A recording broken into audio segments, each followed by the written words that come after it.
السلام علیکم ورحمۃ اللہ وبرکاتہ۔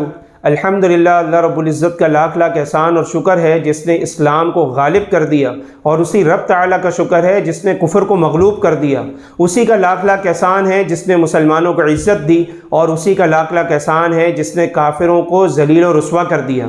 جی ہاں ناظرین، جیسا کہ آپ کو پتہ ہے کہ مودی سرکار جو اسلام دشمن سرکار ہے، اور وہاں کے متعصب ہندو جو ہمیشہ سے یہ چاہتے ہیں کہ لوگ اسلام کا نام لینا چھوڑ دیں، اور وہ وہاں کے مسلمانوں پر وقتاً فوقتاً کچھ نہ کچھ ظالمانہ اقدامات کر کے ان کو تنگ کرنے کی کوشش کرتے ہیں۔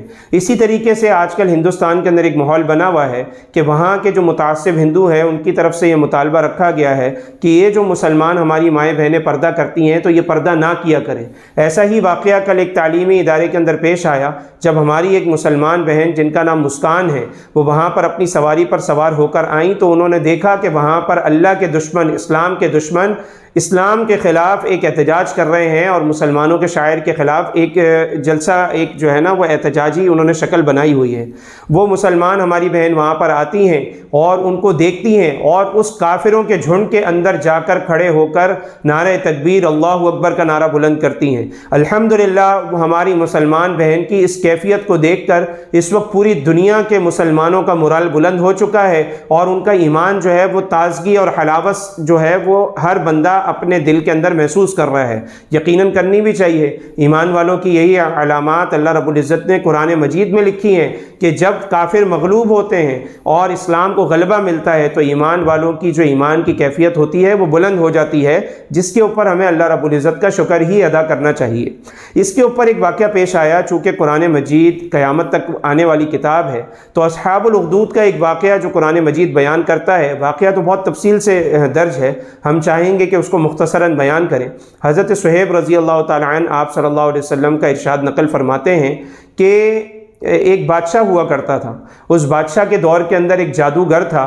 اس جادوگر نے بادشاہ سے درخواست کی کہ میری زندگی موت کا پتہ نہیں ہے، میری عمر زیادہ ہو گئی ہے، لہٰذا مجھے کچھ ایسا ایک شخص دے دیا جائے جس کو میں اپنے علوم سکھا دوں۔ تو بادشاہ نے ایک نوجوان لڑکے کے اوپر اعتماد کیا اور کہا کہ تم جاؤ اور جا کر اس سے علوم کو سیکھو۔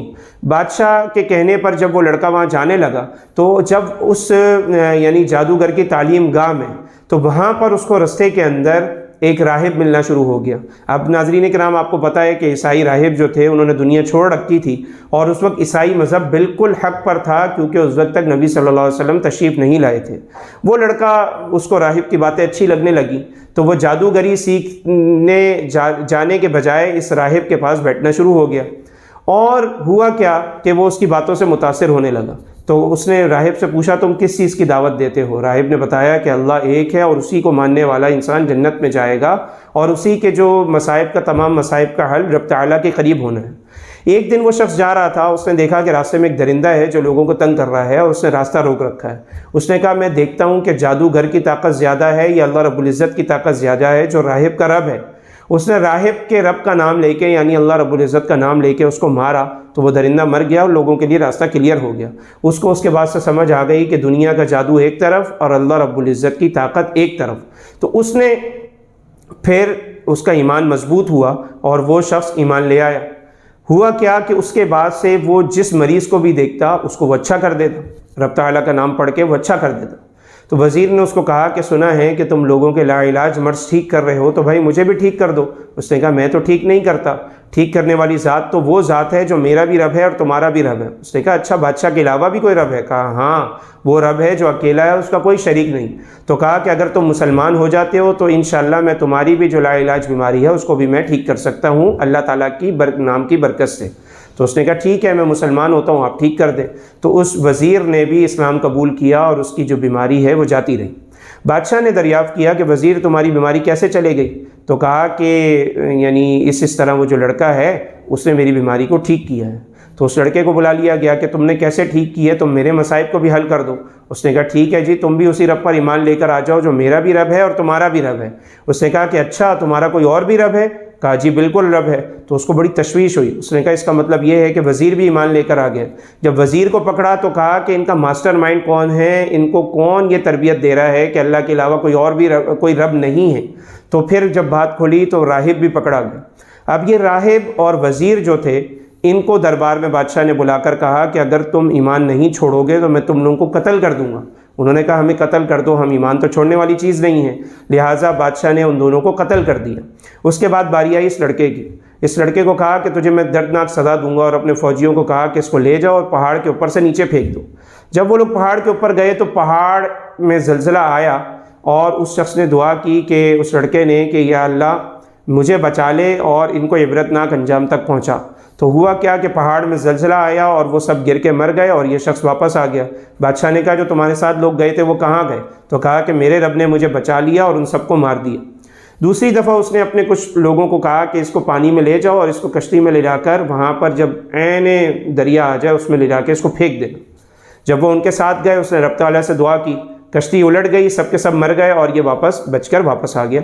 بادشاہ نے کہا تو کیسے مرے گا، تو خود بتا دے تو کیسے مرے گا۔ اسی اثنا میں یہ بات ہر جگہ پھیل گئی کہ ایک شخص ایسا ہے کہ جس کے پاس ایسی طاقت ہے کہ جو اس کو نقصان پہنچانا چاہتا ہے اس کا الٹا خود نقصان ہو جاتا ہے۔ اس نے کہا ٹھیک ہے، کل آپ میدان میں لوگوں کو جمع کرو، جو آپ کی سلطنت میں ہزاروں لاکھوں لوگ ہیں، سینکڑوں لوگ جتنے بھی تھے اس دور میں اس سلطنت کے نیچے جو رہتے تھے، ان کو آپ جمع کرو، میں آپ کو اپنے قتل کا طریقہ بتاؤں گا۔ سب لوگ جمع ہو گئے۔ کہا کہ اب بتا تو کیسے مرے گا؟ کہا کہ مجھے لٹکاؤ، لٹکانے کے بعد مجھے اوپر کرو، ہینگ کرو، اور ہینگ کرنے کے بعد مجھے میرے تیر سے میرے رب کا نام لے کے مارو۔ تم یہ کہو کہ میں اس لڑکے کے رب کے نام سے اس کو قتل کرتا ہوں تو میں مر جاؤں گا، صاف سی بات ہے۔ تو جب اس بادشاہ نے ایسا کیا تو واقعی وہ جو لڑکا تھا وہ شہید ہو گیا۔ جب وہ شہید ہو گیا تو جتنے لوگ بھی وہاں کھڑے ہوئے تھے وہ ان سب نے کہا کہ واقعتاً رب تعالیٰ کی طاقت بہت زیادہ ہے۔ تو وہ لوگ فوراً مسلمان ہو گئے۔ تو ایک شخص نے بادشاہ سے کہا کہ دیکھا جس چیز کا ڈر تھا وہی ہوا، تو جس نعرے سے لوگوں کو روکنا چاہتا تھا، جو جس حق سے لوگوں کو روکنا چاہتا تھا، لوگ تو اس کے اور زیادہ قریب ہو گئے۔ بادشاہ نے آگ جلائی اور لوگوں کو کہا کہ جو بھی شخص اس میری مان کر نہیں چلے گا میں اس کو اس آگ کے اندر پھینک دوں گا۔ پھر اس نے بڑے پیمانے پہ لوگوں کو قتل کروایا۔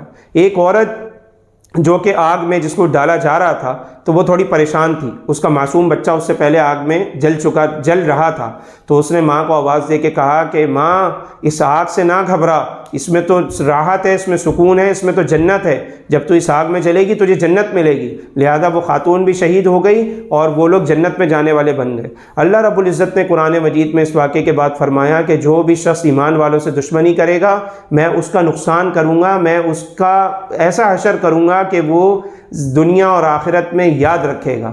یہی واقعہ الحمدللہ آج پیش آیا، اور مجھے کل سے اس واقعے کے بعد سے اصحاب اخدود کا واقعہ اس طریقے سے کیوں مجھے ذہن میں آیا، وہ اسی لیے آیا کہ وہ لڑکا بھی تعلیم گاہ جا رہا تھا اور اس کو رستے میں ہدایت ملی، اس نے رب کے نام کو بلند کیا اور ہزاروں لوگوں تک رب کا کلمہ پہنچایا۔ اسی طرح ہماری یہ مسکان بہن بھی ایک تعلیمی ادارے جا رہی تھی اور رستے میں اس کو اسلام دشمن ملے، اس نے اسلام دشمنوں کے سامنے اللہ رب العزت کے نعرے کو بلند کیا، اور اس وقت پوری دنیا کے مسلمانوں کا جوش جذبہ اور ایمانی حلاوت وہ اوج ثریا تک پہنچ چکی ہے، اور اس وقت پوری دنیا کے مسلمان ہماری اس مسلمان بہن سے اس وقت یونٹی کا اور اتحاد کا اور اس کی حمایت کا اعلان کر رہے ہیں۔ لیکن مسلمانوں، جو پیغام اس لڑکے نے شہید ہو کر دیا، اس لڑکے نے شہادت دی، اس نے قربانی دی، اور اس قربانی کے نتیجے میں ہزاروں لوگ جو ہے وہ ایمان لانے والے بنے اور توبہ طائب ہونے والے بنے۔ تو اس لڑکی نے جو قربانی دی ہے اس میں خاص کر ہماری مسلمان ماؤں بہنوں کے لیے سبق ہے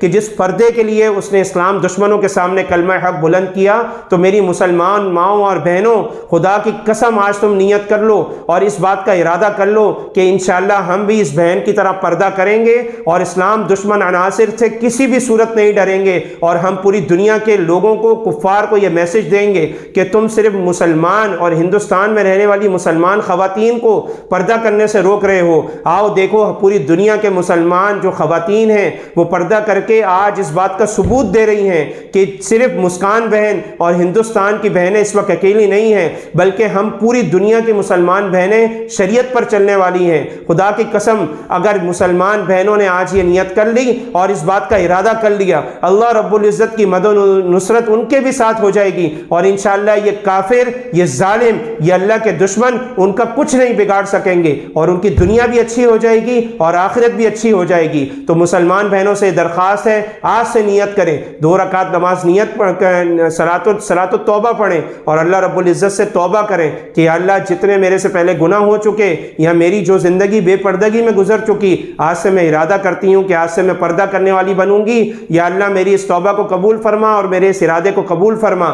انشاءاللہ اگر انہوں نے یہ نیت کر لی، اللہ رب العزت کی مدد و نصرت ان کے ساتھ ہو جائے گی اور وہ دنیا اور آخرت میں کامیاب ہو جائیں گی۔ تو ہماری اللہ رب العزت سے دعا ہے کہ جو کچھ سنا گیا اللہ رب العزت ہمیں اس پر عمل کرنے کی توفیق عطا فرمائے، اور ایمان والوں کو اسی طرح خوشخبریاں، استقلال، استحکام اور اسی طریقے سے ہمت اور حوصلہ ہمیشہ نصیب فرمائے، اور اسی طرح اللہ رب العزت اسلام کو فتح یابی نصیب فرمائے اور کفر کا منہ کالا فرمائے۔ وآخر دعوانا ان الحمد للہ رب العالمین۔